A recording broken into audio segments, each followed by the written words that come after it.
23 November থেকে রাজধানীর ever care হাসপাতালে চিকিৎসাধীন বিএনপি চেয়ারপারসন বেগম খালেদা জিয়া অবস্থার অবনতি হলে নেওয়া হয় সিসিইউতে।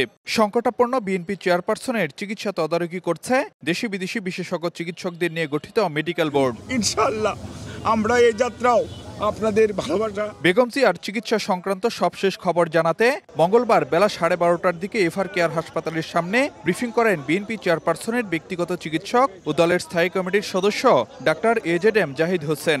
জানান, চিকিৎসা নিতে পারছেন বেগম জিয়া। কোনো গুজবে কান না দেওয়ার অনুরোধ করেন ডাক্তার জাহিদ। আল্লাহর অশেষ মেহেরবানিতে ডাক্তাররা যে চিকিৎসা দিচ্ছেন সেই চিকিৎসা উনি গ্রহণ করতে পারছেন, অথবা আমরা যদি বলি মেনটেন করছেন। এই সংকটময় মুহূর্তে আপনাদের মাধ্যমে দেশবাসীর কাছে ওনার সুস্থতার জন্য দোয়া চাই।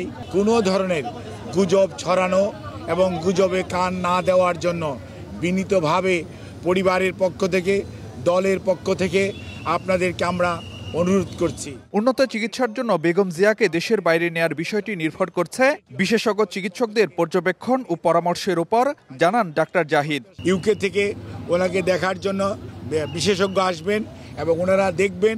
দেখার পরবর্তীতে ওনাকে যদি ট্রান্সফারেবল হয়, আমাদের যদি ট্রান্সফার করার প্রয়োজন পড়ে মেডিকেল বোর্ড মনে করে, তখনই ওনাকে সেই যথাযথ সময়ে ওনাকে চিকিৎসার জন্য দেশের বাইরে নিয়ে যাওয়া হবে।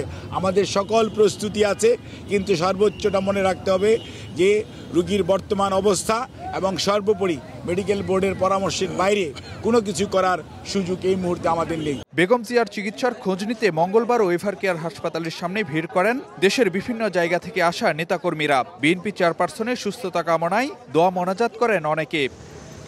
এদিকে এভার কেয়ার হাসপাতালের সামনে বাড়ানো হয়েছে নিরাপত্তা ব্যবস্থা। মোতায়েন করা হয় আইনশৃঙ্খলা বাহিনীর সদস্য। ফারুক ভিয়া, রবিন, সময় সংবাদ, ঢাকা।